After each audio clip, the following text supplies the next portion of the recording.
Just a few things quickly to run through. As you know, 21 gold medal events today in 28 sports. President's going to judo and fencing. I think that's all the small announcements from me, and then I will now very quickly, before I introduce our two guests and tell you what we're going to start the press conference at least about, let me hand over to Masa, who wants to give you the latest figures on testing and also a weather update, Masa, I think. Yeah, thank you, Mark. Hello, everyone. Thank you for joining us today, as always.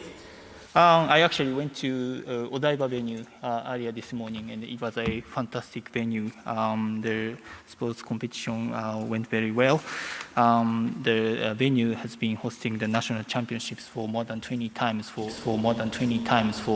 all the triathlon community in Japan. Today was one of those the days that we are proud of this achievement. There will be other sporting events that we want to watch today, so we are expecting to see some of the Japanese hopeful athletes are competing today, so hopefully we should be able to see more excitement during the day. Also, before going into the COVID and typhoon update, wanted to touch on the TV audience rate. Today, we saw the report that the opening ceremony recorded 56.4% TV audience rate on average, which is one of those remarkable figures. So we are very pleased to see such the big attention we were able to catch. So on COVID update, I believe you have the updated table. As of 24th July, starting from the beginning of this month, 36,470 tests were conducted at the airport. The positive case was 28, which means the positivity rate is 0.08%. And in the meantime, the number of screening tests is now 200,000. More than 200,000 tests were conducted till 24th, and 42 cases were found to be positive, which means the positivity rate is 0.02%, still remaining a very, very low. Quickly wanted to touch on the typhoon update, and actually we have actually learned from my weather report team that we do not consider, in the US scale, this size of the typhoon is not considered as a typhoon. It is called a tropical storm. In the US scale, it is a 3 grade out of 5, so you shouldn't be too much worried about that. But of course, it is still typhoon in Japan in our interpretation. So still have to maintain your precautions. But what I can tell you today is that we have a written statement. I would like to quickly read through. The Tokyo 2020 Organizing Committee is reviewing with the IOC, International Sports Federations, and other relevant organizations the measures we should take to protect against typhoon, which based on the latest weather forecast is likely to make landfall somewhere in the Kanto and or Tohoku regions of eastern Japan on Tuesday, 27th, tomorrow. In line with the current weather forecast, the schedule for the rowing and archery events due to take place on that day has been already changed. But at this time, there are no plans to change the schedule for any of the other events due to be held on Tuesday, 27th of July. We will continue to monitor the latest weather information to ensure the safety of all those involved in the games. We will advise you of any changes to the competition schedule as quickly as possible. In particular, we will make every effort to inform you promptly of any changes to events due to be held with spectators. So that's pretty much it at this very beginning. Thank you. Thank you very much, Masa. Okay, let's get down to business. As I say, as ever, we will discuss all sorts of other questions which you wish to later. But we're going to talk about an important issue for us, and I'm sure for you too, which is gender representation. Yesterday, we heard from Sports Director Kit McConnell how we've been changing the schedule to give a much more balanced schedule. So, for example, I think you heard that in London there were 8 mixed events. Here there are 18, also giving more prominence to women's sports. And I think that's important, and we'll come on to that, because actually the Olympic Games is one of the few events, sporting events in the world that does give really equal prominence, or tries to give equal prominence to men's and women's sports. So, as I say, yesterday we talked about schedule and other things we're doing, and of course we should remember that these are the first games which are gender equal. But today we're going to look at a little bit about representation, gender representation of men and women in your and our games coverage. So I'm very pleased to be joined by Emoto Naoko, who is an Olympian and is part of Tokyo 2020 Gender Equality and Inclusion team. Thank you for joining us. And of course, those of you who've been to Olympic Games will know Yannis Exarchos, who's the CEO of OBS, Olympic Broadcasting Services. And he can tell you a little bit about what OBS is doing and how we've worked to make our coverage more balanced. So, Naoko, if you want to start and give a few kind of details, and then we'll come on to Yannis. Thank you. Thank you. Good morning. My name is Naoko. I'm Olympian from '96 Atlanta in swimming. I've been an advisor for the Gender Equality Promotion Team at the Tokyo 2020 Organizing Committee. So, and also I was the one who received the flame in Athens in March 2020. I wanted to, I hope you got a chance to look at the portrayal guidelines published by IOC. This was an updated edition this year, prior to the Games. And we actually translated this into Japanese. And so that's what we're going to talk about a little bit today. I'm really happy that this issue is given attention finally in these Games, because I've been working abroad and looking at Japanese media when it comes to sports. It's really biased when it comes to gender. There's lots of, I wouldn't say discrimination, but it's, when it comes to female athletes, it's totally biased. Many of the channels look at female athletes as female or girls or wives or mothers, and not really as pure athletes. It is both in terms of quantity and quality. When it comes to quantity, it's apart from the Olympics, there isn't a lot of broadcasting or news talking about female athletes, apart from the Olympics. And when it comes to the quality of it, you know, we talk about how they are in their private lives, or how they are as mothers, or most of it also really gives attention to the looks, saying in Japanese, "utsukushi sugiru," or you know, they're beautiful or sexy, or we talk about beast, or athletes eating food in the court, or it's just that it's not pure sport. And so this has been noticed, and then there's lots of data, so this is a fact, but we never actually talked about it. So I'm happy as an advisor to the gender team that we were able to translate, and then it's been distributed, and I really hope that this is part of the movement.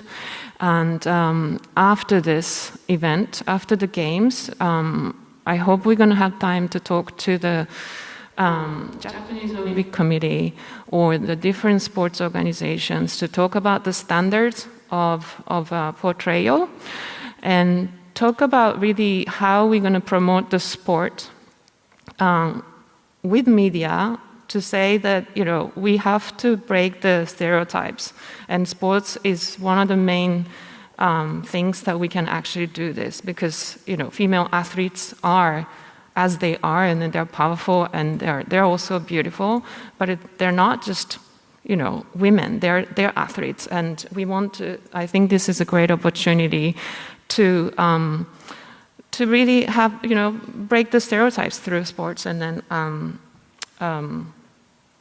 bring it to another level. Thank you.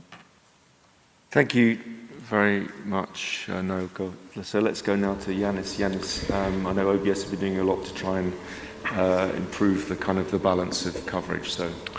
Thank you very much, Mark. Thank you, Naoko-san. And allow me to say that I'm particularly happy to be here among you today, and very happy that as of the first days, one of the issues that we address is actually that of gender equality, which is very, very close to my heart and to the heart of all the team of OBS. Why? First of all, because we believe that there's so much that can be done. The Games, the IOC, the Olympic Games have done a lot during the last 10, 15 years. Tokyo practically is a gender equal Games in terms of participation of athletes. We, in media, have not yet done all that we can do. And I think this is something that we need to be frank and open amongst ourselves. And I'm not saying that because we should start pointing fingers. I'm saying that because there are so many opportunities to do better. Internationally in media, at least 2 years ago when a big survey was done, the space that was allocated in media for women's sports was 4% related to men's sports.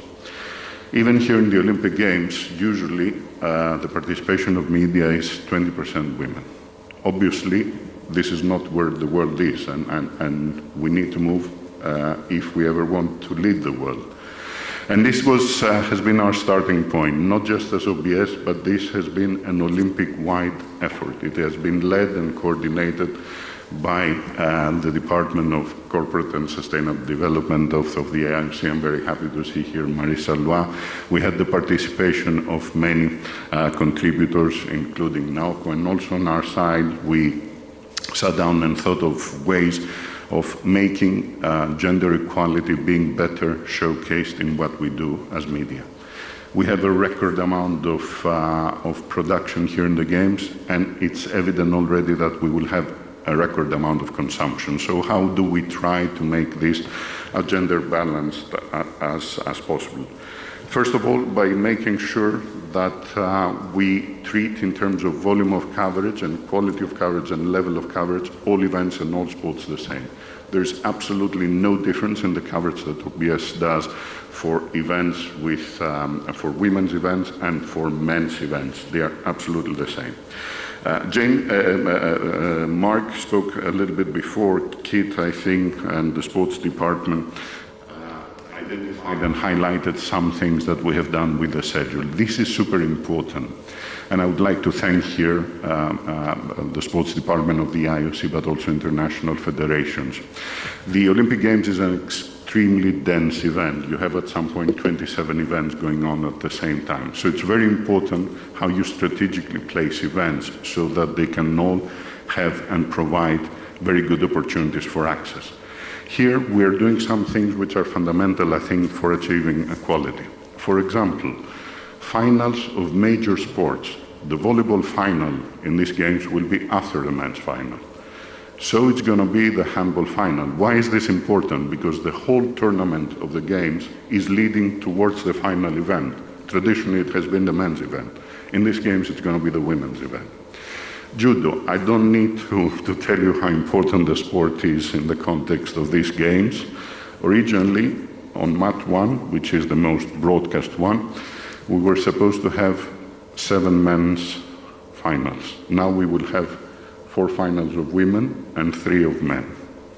Again, it's numbers, but these numbers will result to actual maximization of exposure. These are a few of the elements that we're doing on the level of volume and quantity.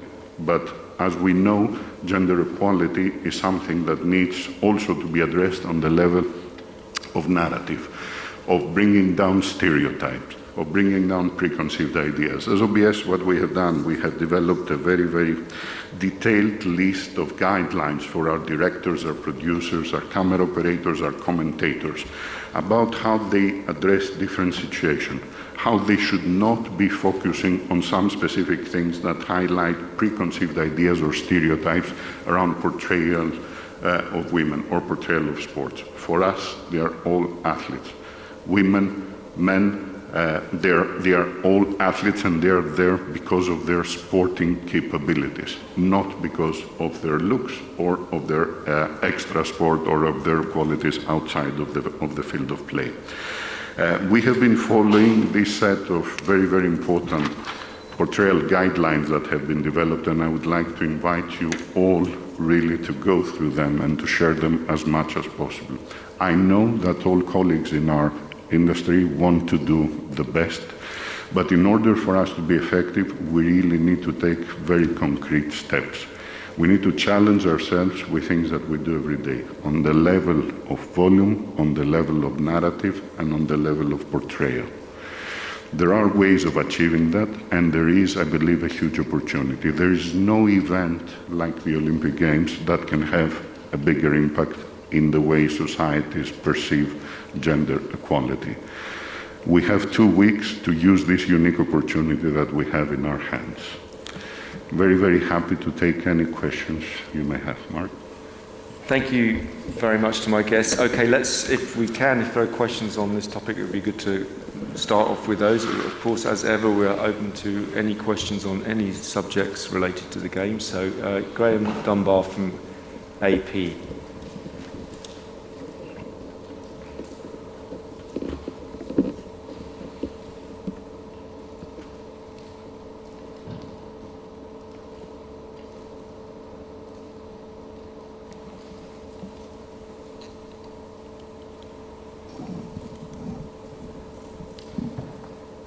Thank you. There's a question for Yanis. The amount of airtime that women athletes get, but the presentation of them in the German gymnasts have raised the issue of sexualized outfits. Do you have any concerns on that line, or do you have any guidance that you give to your directors just about the types of uniforms women are wearing and the sort of body shapes that they naturally get into in their events, particularly in track and field, beach volleyball is an obvious one, and gymnastics? What sort of guidance, and do you have any unease about the sort of direction that this subject's going? This is a great question, because it goes exactly to the heart of the issue of portrayal. As broadcasters, we do not really give directives about what the athletes should wear, because there are directives that are being given by the sports department of the IOC. What we can do is to make sure that our coverage does not highlight or feature in any particular way what people are wearing, and whether these the clothes that they're wearing, whether they highlight any particular elements of the body that have to do with stereotypes. So you will not see in our coverage some things that we have been seeing in the past, with details and close-up in parts of the body or elements that really speak about sexuality or any other type of stereotyping of gender. So for us, one thing is what the athletes wear, and they should be following the general guidelines about which uniforms are appropriate. But it's very important how you tell the story, and how you insist, details that we insist on is the sporting prowess of the athletes.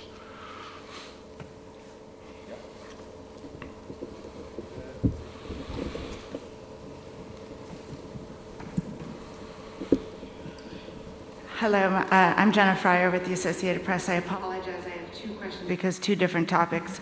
I believe in relation to the weather, you used U.S. terms. You said tropical storm, category 3. We consider that a hurricane. and we typically consider hurricanes pretty dangerous. Are you looking at this as a potentially dangerous situation? Yes, I think it's category 3 in Japanese terms. It's not category 3 in American terms. In category 3, as I understand, we said below, there are 5 categories. Below 3 is not expected to have any serious damage to buildings. So it's not wishing to minimize it. Actions are taken. I would say also that my understanding is it's not actually going to come via Tokyo anyway now. So.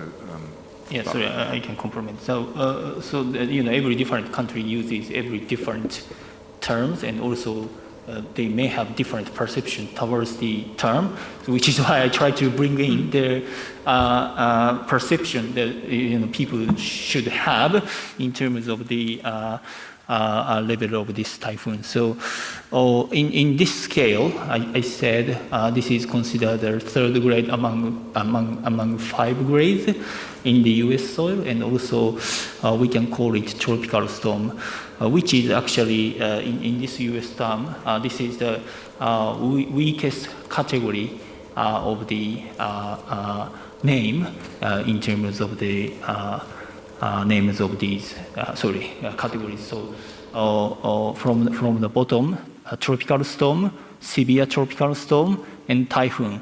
This is a term being used in the U.S. So that was the understanding I have learned this morning. So what I want to tell you is, of course, this is still a typhoon. So we should not be too much optimistic about the impact, of course. But in the meantime, we need to give everyone has a common understanding in terms of what we should expect, which is why I try to bring in this scale. So, as I said, for today's competition, with the latest information we have now, all the competitions are being scheduled as planned.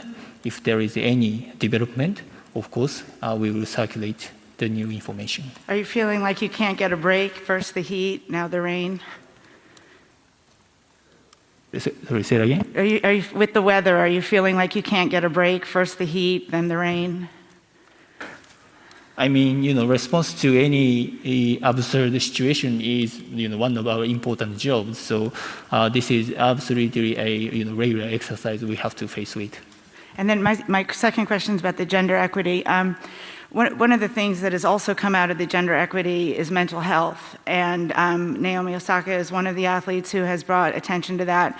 There are a lot of female athletes who have started talking more openly about mental health, and it's maybe not so much of a taboo subject anymore.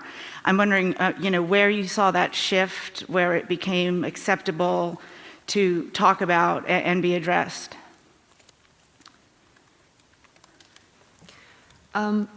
Yes, it was really, let's say, an occasion to start discussing. But I don't think in Japan we still don't talk about mental health. And when Naomi Osaka came out with the issue, there's been lots of comments, negative comments on her. And I believe that was also kind of exaggerated with the gender issue, being a woman. But I don't think there's enough understanding on mental health, and she gave an opportunity. But I think that there are lots of athletes coming out right now that it's actually common, and almost every athlete's experienced it, and so it has been an important landmark at that time. And I should just say, obviously, it is an issue that the IOC is taking more and more seriously, and I know the Athletes Commission has been working closely with its athletes, and we have guidelines and so on, and we have people to help and in all circumstances. So we actually have people in the village and ready to listen. It's certainly an issue that has, as you say, in the last few years really come to light. And I think on Athlete 365, which is the website that we have specifically for the athletes, there's a great deal of information there. So I think more can be done, but at least it is an issue that is now taken seriously by the vast majority of people. When you say support, do you have people in the village for the athletes that are trained and professional? Yeah, so we do have that, absolutely, but we also have a hotline as well on mental health. So we are, hoping to employ best practice on that one. It's a very important issue, and particularly I think with athletes who are working under such pressure, performing in the public eye. It's actually probably more important than we had thought maybe 10 or 15 years ago. It was kind of dismissed and brushed under the carpet, and I think that it's really getting the recognition and the work and the resources it deserves. Thank you. Mark, if I may add, as we do for our broadcast team, we have 8,000 people working.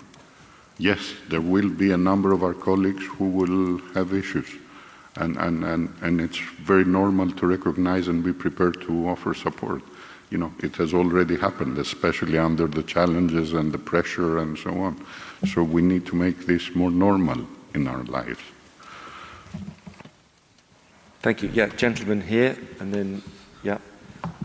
NHK です。2点質問、高橋さんに質問させていただきます。1点なんですけど、台風のことで、選手に出場する選手に影響があると思うんですけど、日程の変更っていうのはいつまでに、判断したいとかっていうのがあれば、伺いたいと思います。あと今検討している、競技っていうのがどれぐらいあるのかっていうのももし分かれば、お聞かせください。で、あともう1点が男子サッカーの南アフリカのサッカーについてなんですけども、感染してた選手が、普通に出場しているということで、どういう手順を踏んで出場にそういう感染した人がなるのかっていうのを改めて、確認させてください。よろしくお願いします。はい、ありがとうございます。台風に関してはすべて個別の競技ごとに検討が進んでます。で、最新の気象情報がもちろん全チームにもたらされてまして、それによって会場で個別にどういう対応が必要かという検討をしているところです。In each venue and what countermeasures are necessary. In other words, it's not that there is a specific deadline across the board on part of the organizing わかり committee. やすい例でいくと、これ以上風が強くなる予報があれば、仮設のテントは畳んどくかみたいなことも含めてですね、検討が進んでます。で、重ね重ね、今このタイミングではすでにご案内済みのボート、アーチェリー以外の競技については、明日は予定通りの開催になっています。当然、この後の進路予想などを見ながらですね、状況が変われば、しっかり皆様にもお伝えしていきますし、当然チーム関係者にも変更があれば速やかにお伝えしていくということになります。それから、南アフリカのサッカーの選手に関しては、ごめんなさい、濃厚接触者ではなくて、感染してた選手ということですか。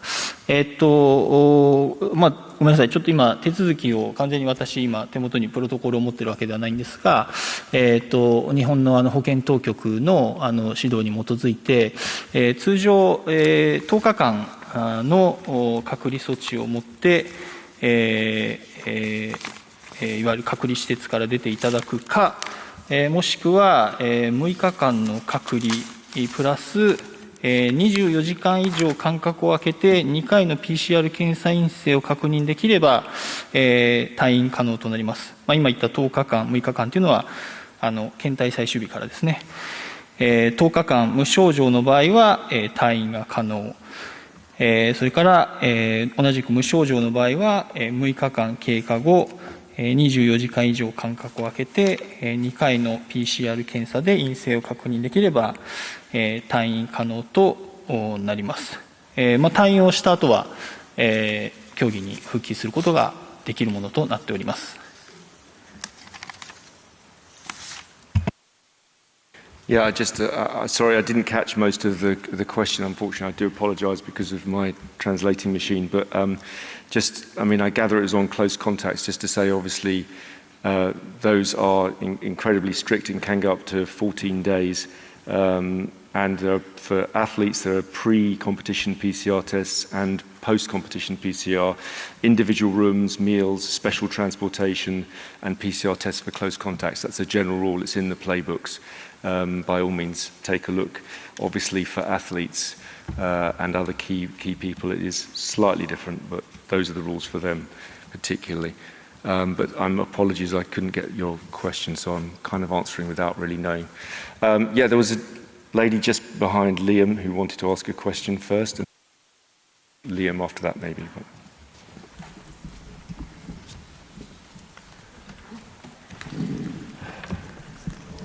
日本語で質問させていただきます。フランスのラジオフランスとリベラション新聞の特派員西村と申します。3点お願いします。1点目は数ヶ月前から IOC バッハ会長は選手や海外から来た関係者のワクチン状況を何度も自慢しましたが、陽性になった方々は、ワクチン受けてるかどうかを公表されてないんですけれども、これから公表するつもりでしょうか。それは1点目。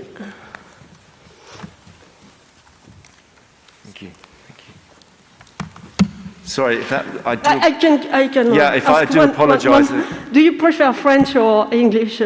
Either, but English, obviously. English, okay. But French is fine. I just ask if you can also give us the vaccination status of people who has been declared positive, because before the games, President Barr always told that 80% or more people coming from abroad will be vaccinated, but now there are positive cases, and we don't know if it's people vaccinated or not. Or is there a reason why you don't give this information? This is a question. Well, we obviously wouldn't give individual cases and identify people, but what I can say is yes. So. Residents of the village, it's about 85% vaccinated. For the IOC, it's about 100% vaccinated. That, by the way, doesn't mean, I'm not an expert, but that doesn't mean you can't still catch COVID. It's still possible. And obviously there is a number of people there who aren't vaccinated. The numbers you're getting are also involving, if I'm right, are also involving outside contractors and workers from within Japan as well, and I think you'll find that something like 50% of the positive cases are from those cases. So the infection rate is incredibly small, as you would expect with such high vaccination rates. I can't really give you much more detail than that on the vaccination. Even if you don't give this information to the public or to the journalist, do you give this information to the medical people? I mean, if someone vaccinated is tested positive, it could also mean that it is another variant which is resistant to the vaccination. So it's important to know if it is vaccinated or not, and to analyze the genome. It is important to know, but you'll appreciate, being a media spokesman, I'm not going to go into what information is shared or not shared. I can't do that. But rest assured, I'm certain that they are sharing all the information that's necessary to be assured. May I add something? If Mark is not a medical expert, I'm 3 times less. But from a media point of view, we can make an observation. We're 20,000 media here. We knew that the level of vaccination would be 80% or more. We are all being tested regularly.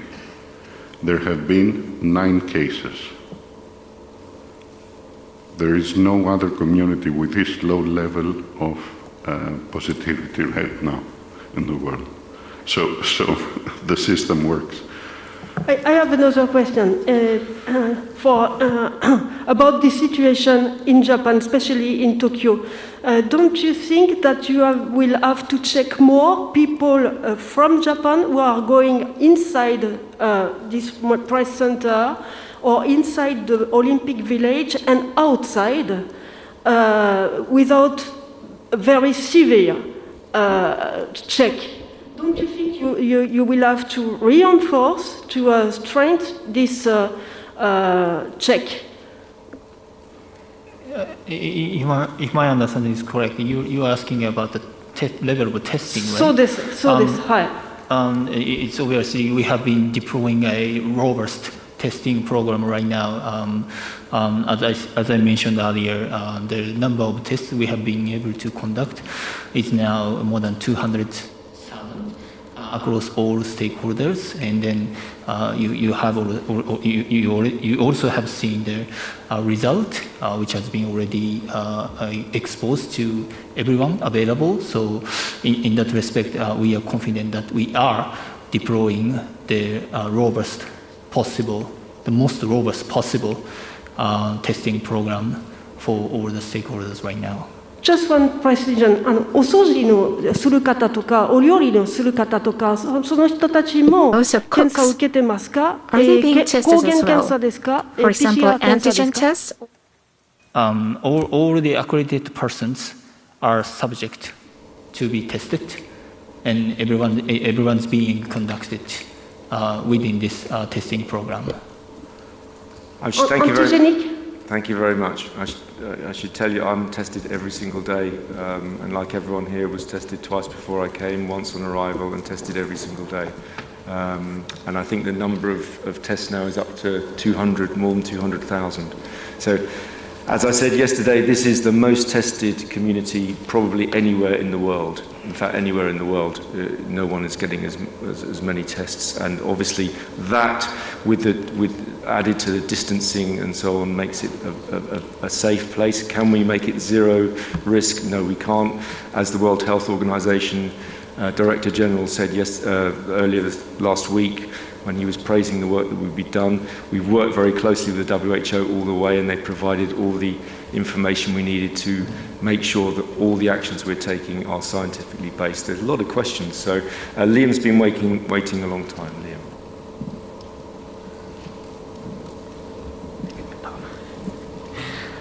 Hi, Liam Morgan from Insider Games. Question for Mark, if I may. On the ROC team, we've had several instances of them being referred to as Russian inside venues.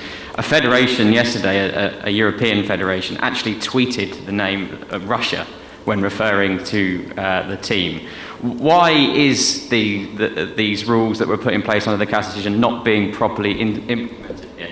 Under the rules, all public displays of the ROC team, they must be called ROC, and it isn't happening. Why is nothing being done about this, considering we went through so many years of this CAS case? Thank you. Thank you. I think you're conflating two separate things. It sounds like, I don't know, but it sounds like there was a mistake by one IF. My understanding is that the representation of the ROC, and in certain circumstances we can say Russian Olympic Committee. I've been told, so let me check on that, but it is, as far as I know, we are consistent with what we're being asked to do following the CAS ruling. Let's go to Carlos. Sorry everyone, suddenly a lot of people asking questions. I'll try and get around as many as we can. Thanks. Carlos Groman, a question for Yannis. Given the different nature of these games, no fans and so on, the troubled run-up to the games, can you give us some figures on the opening ceremony worldwide, or the first few days, and how they were received by television audiences worldwide? Thank you. Yes, there will be a report in a few days, because on the digital front, as you know, data are being collected faster, but on traditional television there's still a lag. And I'm sure that Timo Lumme in a few days will brief you on these figures as we receive them. What I can say, which is very, very important, is that first of all, here in Japan, the opening ceremony was watched by more than 70 million people. It's been the most watched event in the last 10 years. We know that there have been several countries where the exposure has been huge. I know from our colleagues at CMG, Chinese public broadcaster, that also the figures were extremely high. I know from Channel 7 in Australia that probably it was 3 times what it was in Rio. You will be receiving more information on that in the days to come, but the first indications that we have is that clearly the opening ceremony had a very, very, very high level of consumption. We need to add also the component of digital consumption now, which in Tokyo seems to be breaking records one day after the other. Just to give you a simple example, our own platform, Tokyo 2020 and Olympics.com, the day before yesterday was the best day in the history of digital platforms of the Olympics. The day after was 20% more, and the day after was 20% more, higher than what we had expected. So clearly, the interest in the games is booming. Of course, in Japan, it's aided very much by the success of the Japanese athletes and the gold medals that have, I think, moved to positivity also a lot the mood in the social media. So one thing is the actual numbers, which I think will prove to be very, very high. The other thing is the positivity around the games. 7-0, yeah, 7-0. And until today, I think more than 80% of all Japanese have watched some part of the games. Mas, I think I'm correct, huh? So you cannot have a more uniform participation in an event. Yeah, Yanis is right. We will have Timo come later in the week when we've got a bit more time. We're just going to go over this side for a little bit. We've been over at this microphone, so let's go gentleman here and gentleman there first, and we'll come back in a second.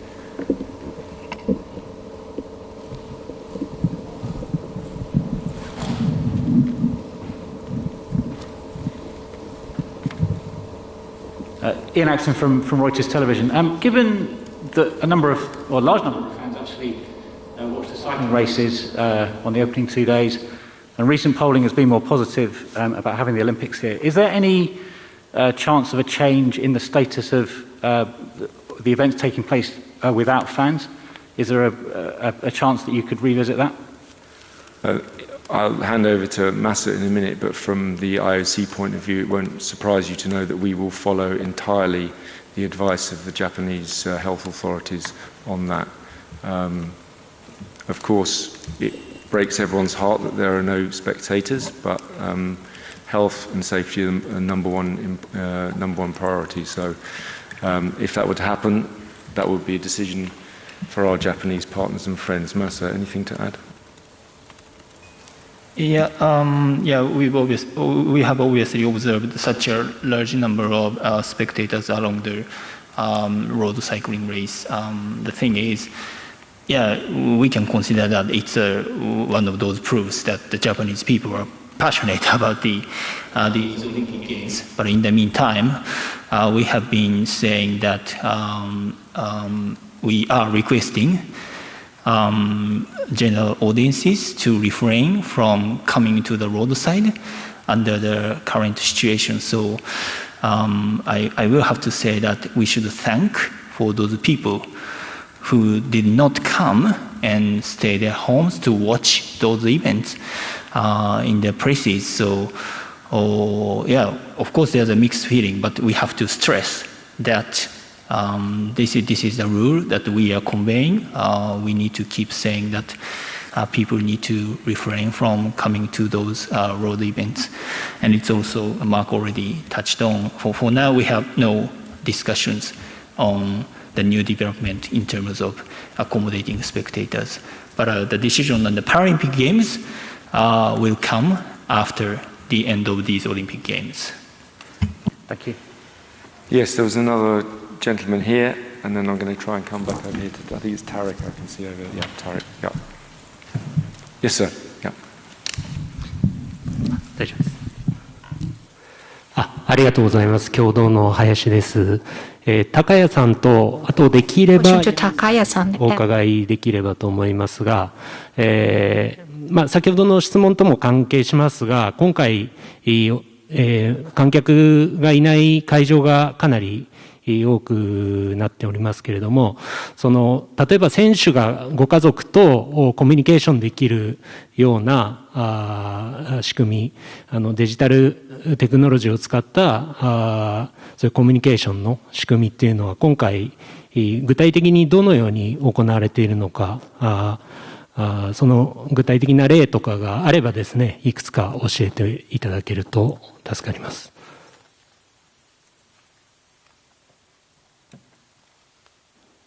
Thank you very much. This is a great question, and actually after tomorrow we will have the opportunity to explain to you what we're doing on that front, because we have started as OBS fast-tracking a number of initiatives. One has to do with allowing spectators from around the world to be sending their messages of support to the athletes. So you will see, even from broadcast, some images from the video boards of the venues where you will see massively videos coming from near the time of the event from all over the world of fun, engaging and cheering for the athletes, and also a worldwide map that will show where these are coming from. The second very, very important thing is what we call athlete moment, which is in a number of venues.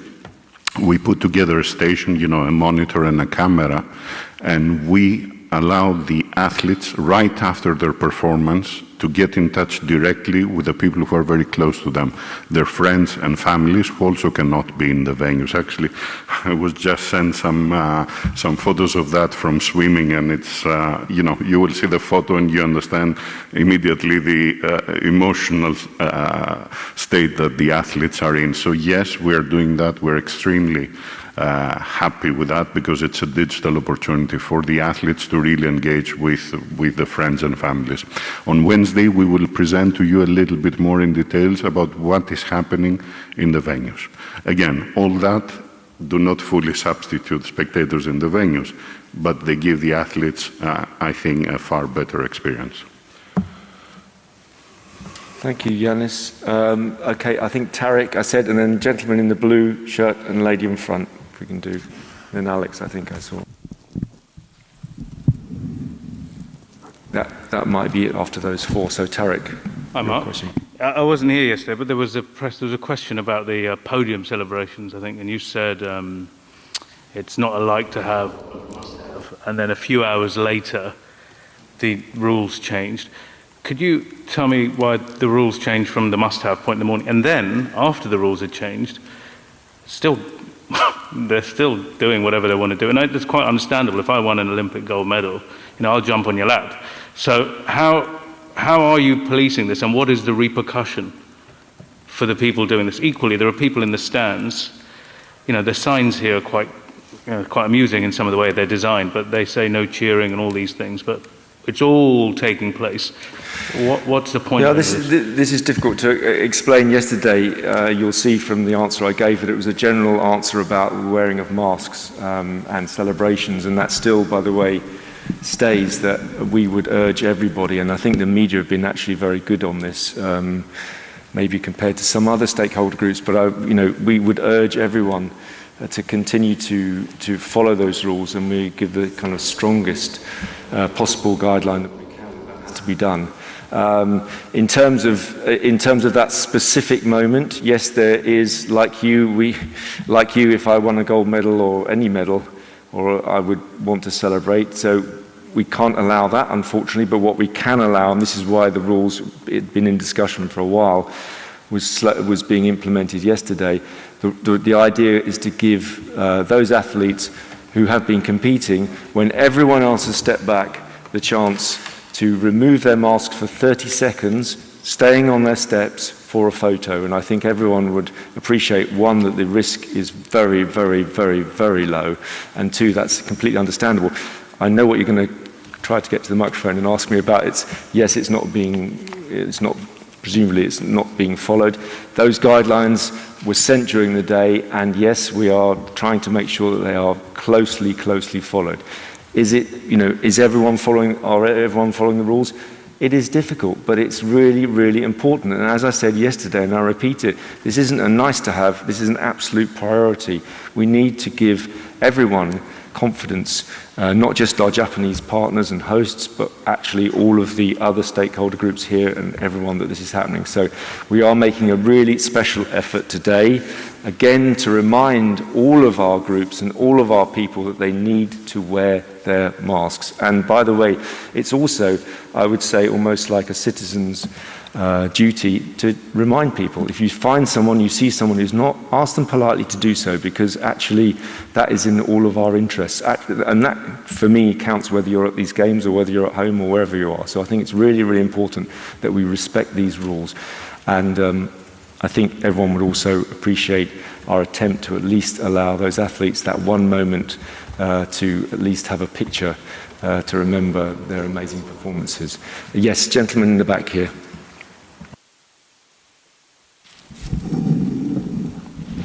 Доброе утро. Рустам Шарафуддинов, корреспондент Тартас. Сейчас идут финалы олимпийских соревнований по плаванию. И, в частности, Юлия Ефимова сейчас подвергла критике то, что финалы и полуфиналы проводятся утром в угоду американских телекомпаний. Она объяснила тем, что как раз утром и media outlet, and she said that in the morning athletes cannot perform well to break world records. So my question, whether the organizers are ready to meet to react to this criticism, and whether or not this criticism can be more criticism about that. So what can you say about that, about such criticism? Thank you.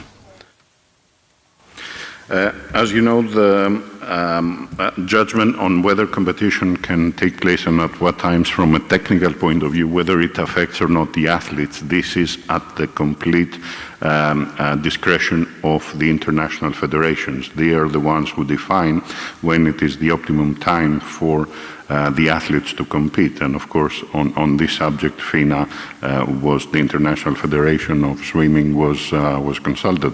This is not the first time that we have finals in the morning. It happened also in Beijing. It happened in Korea. And the position from FINA was that for the athlete it does make any difference, provided that they know that well ahead and that they can train and regulate the way the performance and their peak according to that, and this is what is happening. For the world records, I think that we will be here to see what is happening. Obviously, for all sports, the consideration of maximizing their exposure is very important, and the exposure of the sports come primarily from broadcasting, traditional and digital. This is for the benefit of the athletes. It's not against the athletes. You know that many of the Olympic sports, their Olympic exposure is by far the largest exposure to the world that they can have. It's a unique opportunity for engaging new generations and creating new followers of the sport, including even for huge Olympic sports like swimming. If you compare the exposure that swimming has during the Games with other regular events, I think there is no comparison. Yes, we do work a lot as broadcasters for the creation of this program. We discussed before about ensuring gender equality, but also one fundamental criterion is ensuring exposure of all sports around the world. And this, I think, is important for the athletes and the sport first and foremost. Okay, there was a lady here I think wanted, and then we'll go to Alex, and I think, with apologies, that'll probably be the last question. So, yeah, lady here and then the BBC. Please excuse me for speaking Japanese. 高谷さんにTBS テレビです伺います。I like to speak in Japanese. I like to ask a question. 気象庁によると千葉県など1都3県に、大雨暴風警報また波浪警報が発表される可能性が高くなっています。明日千葉県にあるサーフィンの会場の方にも、波浪警報が発表される可能性が高くなっていますが、明日準決勝なども予定されている中で、現在の県 final is scheduled for tomorrow for surfing. I like to. はい、これはすみません、先ほどお伝えしたことをちょっと繰り返すにのみにとって、当然状況が変われば競技スケジュールの変更も含めてしっかり皆様に速やかにお伝えをしていきます。まさに今対応をベニューごとに協議中ですので、現在のところは明日は予定通りにしてますが、重ね、今おっしゃっていただいたような話も含めてですね、状況が変われば速やかにお伝えをしていきたいと思います。引き続き気象情報に注視しながら対応していきたいというふうに考えております。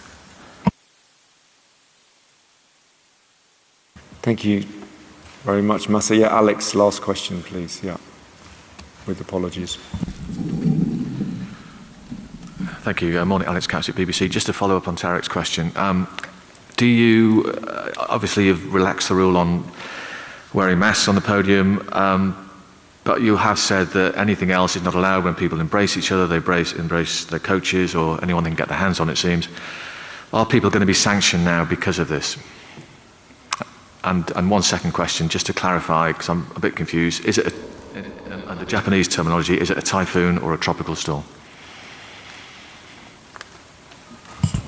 I think, Alex, at this stage, where the vast majority of people are complying, we will make a last big push to remind people and to get them to do their duty. And I think we'll leave it at that for the time being, but there will be specific discussions with people, and if we find people who are breaking the rules, we will talk to them and ask them to abide by the rules. So I think that at this stage is where we are, and I hope that that works, because this is a very important issue for us and everybody. Masa. Yeah, the explanation is very, very difficult concerning the terms of this weather. So in Japanese, it is typhoon. Sounds like very typhoon, but in this U.S. soil, it means the highest category of the weather. So as I said, in the U.S. soil, this level of the weather is considered a tropical storm, and then above that, there is a severe tropical storm and then typhoon. So I don't know how I should be able to address that, but in Japanese it is called typhoon. But I want you to understand the level of this weather, the forecasted weather. That's what I wanted to convey. Thank you. Yeah. Thank you very much, Masa, and thank you to my guests. Important subject for us. And tomorrow, just to let you know, I will be here with James McLeod from NSC Relations, and he'll be talking also about the Refugee Olympic team. So see you at 11 tomorrow. Thank you very much, everybody.